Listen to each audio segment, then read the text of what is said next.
पीछे से हमारे लोग के समाज के पुत्र बैठे हैं पीछे से, वो उंगली कर रहे हैं ऐसे करके ऐसे, तो आप कैसे प्रमाणित कर सकते हैं कि ये कहीं है? 24 घंटा संग लगेगा तो कंपनी जाते हैं, बाहर रहते हैं, घर में 24 घंटे नहीं रहते। आपने नाम सुना है घरवाली और एक घरवाली दूसरी, तो फिर मैं पूछूंगा एक पत्नी है तो? अच्छा देखो चर्चा चल रही है, सुंदर चर्चा है।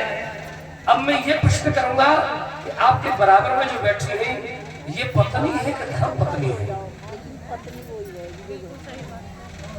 चुनाव एक का करना है, दोनों का चुनाव नहीं करना। ये पत्नी है कि धर्म पत्नी? और ये शायद कल चर्चा हो चुकी है कि धर्म पत्नी ओरिजिनल पत्नी नहीं होती। धर्म की बहन, धर्म का भाई, धर्म की माँ, धर्म का पिता, ये ओरिजिनल नहीं होते हैं, ये बनाए गए होते हैं धर्म के अनुसार। ऐसे ही आपके बराबर में जो बैठी है वो धर्म पत्नी है कि पत्नी है? धर्म पत्नी। ऐसे ही है ना, मैं आपके साथ जुड़ूंगा, अभी ऐसी बात नहीं है। जो बराबर में बैठी है धर्म पत्नी है, तो फिर पत्नी कितनी है? नहीं नहीं, इधर नहीं, अब मुझसे जुड़े। जब ये धर्म पत्नी है तो विश्वास के साथ कह सकता हूं कि हमारे लोग के समाज में 2 पत्नी है। कितनी पत्नी है? 2 पत्नी। गौर करें, एक सुंदरकांड में चौपाई आती है, सुमति कुमति सबके गुण रहे, नाथ पुराण निगम अस कहीं, जहां सुमत तह संपत्ति नाना और तहां कुमत तह विपत्ति निदाना। जहां सुमति है वह संपत्ति और जहां कुमति है वह विपत्ति है। तो ये 2 पत्नियां जीव की होती हैं, ये 2 पत्नियां। और जब सम्मति होगी तो सुमति होगी तो संपत्ति होगी, और जब कुमति होगी तो विपत्ति होगी। कितनी पत्नी? ऐसे हाथ करना पड़ेगा जब प्रमाण हो गया है तो। नहीं नहीं नहीं, ये ऐसे करके बताओ, आप जीव है कि नहीं? आप जीव है कि नहीं है? मोंटी जी कैमरा घुमाओ, आप जीव है कि नहीं ये बताओ। नहीं देखो, सही बात तो जुड़ना पड़ेगा। शिव महापुराण है, शिव जी सामने बैठे, झूठ बोलना पाप है। देखो मैं भी जीवात्मा हूं, ये सभी जीवात्मा हैं, आप जीवात्मा है कि नहीं है? और जीवात्मा की 2 कुमति और सुमति ये पत्नी है कि नहीं है? है कि नहीं है? तो फिर तुम्हारी 2 पत्नी है कि नहीं है?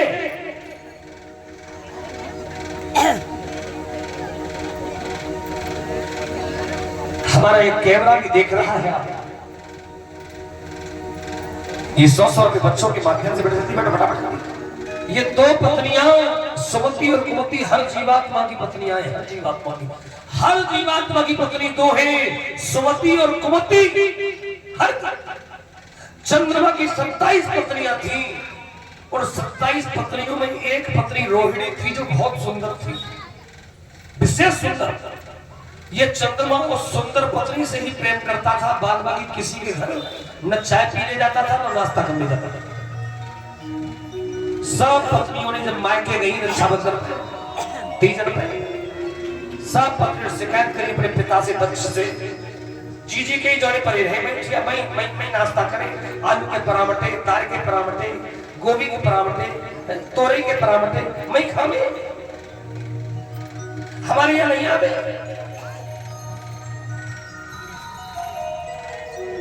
दक्ष ने समझाया, और नहीं भी समझे तो दक्ष ने श्राप दिया, जाओ तुम क्षय हो, तुम्हारा क्षय हो गया। और जब चंद्रमा का क्षय हो गया, चंद्रमा के बिना औषधि नहीं, चंद्रमा के बिना जड़ी बूटी नहीं, चंद्रमा के बिना आरोग्य नहीं, चंद्रमा के बिना दवाई नहीं, चंद्रमा के बिना कोई व्यवस्था नहीं। देवता परेशान, देवताओं ने प्रार्थना की, चंद्रमा ने शंकर भगवान की आराधना की, शंकर भगवान प्रसन्न हुए, और शंकर भगवान ने चंद्रमा को वरदान दिया कि तुम 15 दिन घटोगे और 15 दिन बढ़ोगे। चंद्रमा को जब वरदान दिया चंद्रमा से, एक और वरदान की डिमांड, एक और वरदान आप अपनी तरफ से मांग लो। तब चंद्रमा ने कहा आप हमेशा के लिए यहाँ रह जाओ। तब सोमनाथ के रूप में वहां शंकर भगवान हमेशा के लिए रहेंगे। ये चंद्रमा के द्वारा स्थापित है। दूसरी कथा, श्रीशैल पर्वत पर मल्लिकार्जुन, यह कुमार कार्तिकेय जी के द्वारा स्थापित है। मैंने कथा बताई थी आपको, कुमार कार्तिकेय जी। तीसरी महाकालेश्वर, ये उज्जैन में, यह एक राजा की पुकार पर गड्ढे में ही प्रकट हो गए थे। यह ब्राह्मणों की पुकार पर एक गड्ढे में दो प्रकार की कथाएं ही महाकाल भगवान की। ब्राह्मणों की पुकार पर राजा की रक्षा करने के लिए, अपने भक्तों की रक्षा करने के लिए महाकाल भगवान प्रकट हो गए और दुश्मनों का नाश। तीसरे महाकाल भगवान, चौथे ओमकारेश्वर, वही मध्य प्रदेश में महाकाल भगवान के पास में थोड़ा सा दूरी थी। ये विंध्यागिरी पर्वत के भगवान शंकर की आराधना करने पर प्रकट हुई ओमकारेश्वर महादेव खंडवा जिले में। और ये उत्तराखंड के रुद्रप्रयाग में केदारनाथ भगवान, ये नर और नारायण के द्वारा स्थापित है। इनका मुख नेपाल में है और पृष्ठभाग केदारनाथ पर है, जो भीम के द्वारा वहां पकड़ लिए। भीम ने पकड़ लिया था, भीम ने पूजा की केदारनाथ वाले। अगले भीमाशंकर, ये भीमाशंकर जो भगवान है धर्म प्रेमी, यह एक भीम नाम के राक्षस को मारने से उत्पन्न हुई। भीम नाम का एक राक्षस था, उस राक्षस को मारने से इनका नाम भीमाशंकर पड़ गया। और अगले वाराणसी में विश्वनाथ भगवान है, जो अपनी ही मर्जी से प्रकट हुए विश्वनाथ भगवान। अगले 8वें गौतमी नर्मदा मैया के तट पर त्रयंबकेश्वर भगवान, आप महर्षि गौतम के द्वारा प्रकट हुए। ब्रह्मगिरी पर्वत है, उस ब्रह्मगिरी पर्वत पर जब अकाल पड़ गया था, उस अकाल में महर्षि गौतम ने वरुण भगवान की आराधना करके एक गड्ढे में जल की व्यवस्था करी। और जब जल हो गया तो जल के होने पर और लोग भी आए और महात्मा भी आए।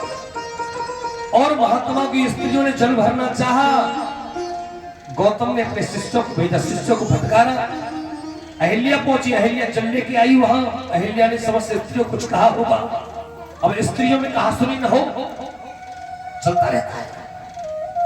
उन संतों की स्त्रियों ने विचार कर लिया कि इनको यहां से भगा के मानना है। और उन्होंने गणेश भगवान की आराधना करी, गणेश भगवान को तैयार किया, कैसे भी करके इनको यहां से कलंकित करके भगाओ। गणेश भगवान एक गाय बन गए, इनके बगीचे पहुंचे। महर्षि गौतम ने एक तिनका उठा करके गाय को वहां से दूर करना चाहा, लेकिन तिनका लगते ही वो गाय गिर गई। कलंक लगा गाय की हत्या का, गाय के मरने का।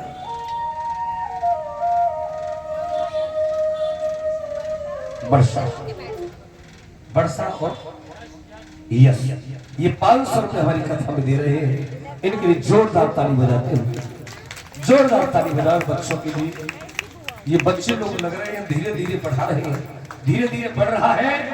और आपका जो जरा जरा सा सहयोग आ रहा है, ये हमारे लिए बहुत है। धर्म प्रेमी सहयोग से जुड़ते हुए, जिन्होंने अभी सहयोग नहीं किया हो, वे सभी सहयोग से जुड़े।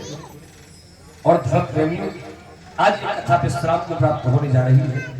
अभी मैंने आप सभी को 8 ज्योतिर्लिंग सुनाए हैं। मैं आगे के ज्योतिर्लिंग आप सभी को सुनाऊं, उससे पूर्व एक चर्चा आपको बताऊं। जब भी कभी कोई यज्ञ हो, उस यज्ञ में आप परिक्रमा लगा करके आप अपने संकल्प को पूरा करें। उससे पूर्व एक संकल्प अपने मन में ये लें कि मैं 7 दिन की कथा हो, 9 दिन की कथा हो, मैं जब तक कथा होगी परिक्रमा लगाऊंगी, मेरा ये काम पूरा होगा, मेरा ये काम। और आप 7 दिनों तक, 9 दिनों तक जब तक कथा हो परिक्रमा लगाएं। कभी भी किसी नमकीन वस्तु से परिक्रमा नहीं लगाएं, मीठी वस्तु हो। साथ ही आखिरी वाले दिन आप दक्षिणा से परिक्रमा अवश्य लगाएं, दक्षिणा की परिक्रमा। अब आप उसमें एक एक के सिक्कों से लगाएं। आप सामर्थ्यवान है तो 2-2 के सिक्कों से लगाए, आप और सामर्थ्यवान है तो 5-5 के सिक्कों से लगाए, आपको और भगवान ने दिया तो 10-10 के सिक्कों से लगाओ, भगवान ने और दिया है तो आप 20-20 के नोट ले लो, और दिया है तो 50-50 के कर लो, और ज्यादा दिया है तो 100-100 के कर लो, और ज्यादा है तो 200-200 के कर लो, और भगवान ने भरपूर दिया है आपको तो 500 लोग से परिक्रमा लगाओ। आप याद रखिएगा, आप मन में ये विचार मत करिएगा कि हमने यहाँ परिक्रमा लगाई ये पैसा है ना पे चले जाएंगे, जो खाई लेंगे और जिन्हें कहा करेंगे पैसा को, जिन्हें कहा का खरीद लेंगे, जो गाड़ी वाला खरीद ले जाएंगे, एक आठ ट्रक ले जाएंगे यहाँ पे खरीद के, रेलगाड़ी ले जाएंगे खरीद के, है सके लगा दिए बाद में जो जब खरीद चल रही आगे बातें घंटा करे खरीद ले जाएंगे। तो सुनो, आप जब बैंक में पैसा जमा करने जाते हैं, पैसा जमा करने के बाद मोहर लगने के बाद अपनी पर्ची लेने के बाद आप उस बैंक में काउंटर पर बैठे हुए उस व्यक्ति से ये नहीं पूछते हैं कि पैसा में करोगे का जो जमा कर दिए जो आपके खाते में चले गए वो बैंक वाला किसी को दे अथवा कहीं जमा करे अथवा गड्डी बना के रखे, वो उसकी जिम्मेदारी। लेकिन आपने जमा कर दिया, आपने दे दिया और आपके देने मात्र से वो आपके खाते में जमा है। और मैं दोनों हाथ उठाकर कहता हूं कि जब कभी कोई ऐसा वक्त आपके जीवन में आएगा तो यही पुण्य आपके जीवन में आपका क्या आपकी रखवाली करेगा, आपकी रक्षा करेगा। मैं इस बात गारंटी देता हूं। भगवान ने करे आप किसी मुसीबत में फंस गए, आप किसी संकट में फंस गए और आपको ये लग रहा है कि अब मेरी जान जाएगी, मरकर ही फल छूटेगा, और आपने अगर भारी पुण्य किया है, आपने जबरदस्त पुण्य किया है, तो वो पुण्य आपको ऐसे बचा कर ले जाएगा कि आपको पता भी नहीं पड़ेगी आप कब बच गए, आप कब बच गए पता भी नहीं पड़ेगा। और ये हमारी गुड़िया का नाम क्या है? आस्था चैनल के माध्यम से आप सभी श्रवण कर रहे हैं। आस्था गुड़िया, देखो मोटी जी, वक्त है कह नहीं सकता, लेकिन भोलेनाथ की कृपा रही, कभी भोलेनाथ से चाहा एक दिन ये चेहरा आस्था चैनल के माध्यम से भी इस जगत में जरूर दिखाई देगा, एक दिन ये चेहरा जरूर दिखाई देगा।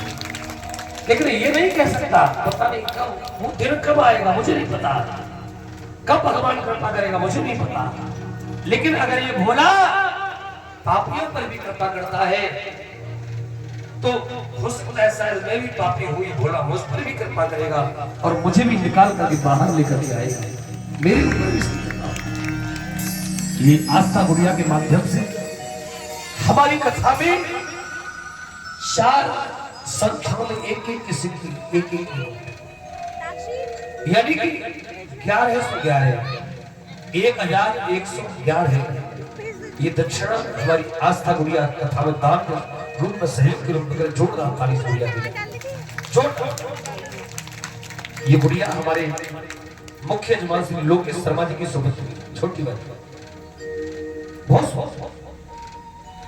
मैं फिर एक बात कहता हूं, मेरी बात पर बहुत गौर करूंगा, ऐसा कोई मुसीबत संकट इस जगत में नहीं जिसको पुण्यों के माध्यम से रपटाया न गया हो, जिसको पुण्यों के माध्यम से दूर न किया गया हो। कहते एक टप्पू का एक्सीडेंट हुआ, एक टांग टूटी, एक का हाथ टूटा, 3 आदमी सुरक्षित बैठे हैं।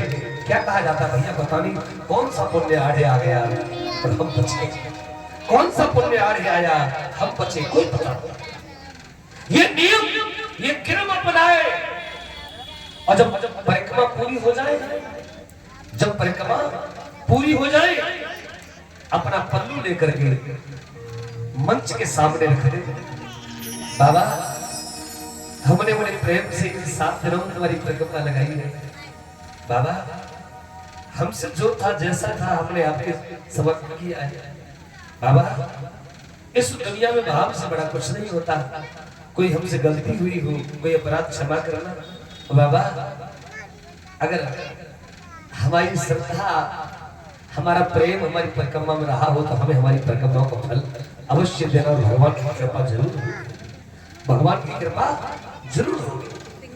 दूसरा, कल यज्ञ होने जा रहा है, कल यज्ञ हो रहा है, रविवार का दिन है, छुट्टी का दिन है, लेकिन बड़ा दिन है, पहला दिन है। सुप्रीम दिन है, पावर का दिन है। कल यहाँ यज्ञ होगा, उस यज्ञ में ज्यादा से ज्यादा संख्या में जुड़े सामग्री लाए, घी लाए, लकड़ी लाए, सभी जुड़े। पति घर पर है तो गोला से जुड़े। आज आपको रहस्य दे रहा हूं, एक रहस्य। जब भी कभी आप अपने घर सत्यनारायण की कथा हो रही हो, दुर्गा सप्तशती का यज्ञ हो, कोई भी यज्ञ हो, कोई भी, जब भी कभी यज्ञ में आप गोला चढ़ाए, आपके पंडित जी को नॉलेज हो नहीं हो बताएं, गोला चढ़ाने से पहले संकल्प जरूर कराएं। और संकल्प पे गोला ले, गोले में क्या क्या भरा जाएगा बता दूंगा। गोला ले, गोले में एक जायफल, एक सुपारी, 2 लौंग, एक इलायची, एक पान का पत्ता। ध्यान दें, पान के पत्ते की पूंछ और डंठल दोनों तोड़ देने हैं, दोनों को अलग कर देना है। और इस प्रकार घी सामग्री भर करके बंद करता है, कलावा लपेटता है। और यज्ञ समापन की तरफ हो, जब गोला छोड़ने का नंबर आए, हाथ में चावल लेना, चावल साबुत चावल होने चाहिए, साबुत चावल लेना और गोले को रखना है। और जैसे कि मर्यादा है, पूर्ण संख्या में दक्षिणा रखना। पूर्ण संख्या कितनी है? हम दान करते हैं 101 में, 151 में, 501 में, 511 में, 1111। लेकिन पूर्ण जो अंक है वो 108 है। माला कितने मटके की होती है? हम सभी कितने के अंदर है? हम सभी, ध्यान देना, 27 नक्षत्र है और प्रत्येक नक्षत्र के 4 चरण होते हैं। 27 चौका 108, 108 के अंतर्गत ही सभी आते हैं, सभी 108 के अंतर्गत है। तो क्या करना है? गोला लेना है, चावल लेने हैं, साबुत को 108 दक्षिणा लगाए और आप अपना संकल्प मन का लगा दें। बाबा, ये गोला 30 रुपए का गोला लाया हुआ गोला बाजार से नहीं है, इस गोले के रूप में हम अपने प्राण तुम्हारे समर्पित कर रहे हैं। इस गोले के रूप में हम अपनी आत्मा तुम्हारे चरणों में समर्पित कर रहे हैं। बाबा, हमारा ये काम नहीं बन पा रहा है, बाबा हमारा एक काम नहीं हो पा रहा है, नौकरी नहीं लग रही हो, घर में कलेश चल रहा हो, घर में बाधा चल रही हो। एक बात नोट कर ले, एक बात को, ये सामान नीचे रखो क्योंकि भक्त ऊपर आएंगे थोड़ी देर में, सब सामान नीचे पहुंचाओ। ध्यान दे, गोला चढ़ाने से पहले गोला खरीद लेना। घर में रखा हुआ गोला नहीं चलेगा, दोज का गोला नहीं चलेगा, मांग कर लाया हुआ किसी से मिला हुआ गोला नहीं चलेगा। नया गोला खरीद कर लाए और गोला खरीद कर पूरे घर में घुमाने पड़ेगा। बाथरूम दोनों छोड़ करके पूरे घर में गोला घुमाए। आप घर में जितने मेंबर हैं सबके ऊपर से गोला घुमाए, सबके ऊपर से। अला भला मुसीबत जो भी है वो सब इस अग्नि के हवाले करनी है, यहाँ बाबा के हवाले करनी है। और गोला घुमाकर इस प्रकार फरा करके यहाँ पंडाल में ले आओ, पंडित जी से गोला कटवाओ, सामान भरो, बंद करवाओ और चावल लगाओ, 108 की दक्षिणा लगाओ। खड़े होकर के आंख बंद करो और अपने मन में उस संकल्प को बोलो, उस भावना को बोलो जो आप चाहते हैं, जो मन में है उसको अपने मन में बोलो। और फिर वो चावल और वो दक्षिणा यज्ञ कुंड के बाहर पर्दे से लग करके अथवा यहाँ शिव महापुराण पर, यहाँ इस जगह पर, दोनों में से कहीं भी आप चढ़ा सकते हैं। और फिर बाद में गोले का मंत्र बोलेगा। गोले अगर ज्यादा गोले हैं तो 3 बार में गोले छोड़ने हैं, 3 बार में। कम गोले हैं 1 बार में, और ज्यादा है 2 बार में, और ज्यादा है 3 बार में, और ज्यादा है 5 बार तक गोले आप छोड़ सकते हैं, बशर्ते स्वाहा के साथ ही गोला छूटे। अगर रह गया और स्वाहा भूल गई तो रुक जाना, अगली स्वाहा का इंतजार करना। और स्वाहा नहीं बोल पाई हो तो पंडित जी से स्वाहा बुलवाना, मंत्र बुलवाना, तब बोला छोड़, स्वाहा के साथ बोला। अन्यथा आप एक बात नोट कर ले, मैंने देखा है कुछ यज्ञों में कि कुछ लोग अग्नि में यज्ञ करते हैं और कुछ लोग क्या करते हैं, कुछ तो अग्नि में और कुछ लोग क्या करेंगे, सामग्री ले जाएंगे जो दोनों में दोनों खाली ले जाएंगे और खाली में छोड़ते रहेंगे, खाली में छोड़ते रहेंगे, और जब दोना भर जाएगा तो उठा के लाएंगे एक कुंड में, फटाके दो। ये यज्ञ का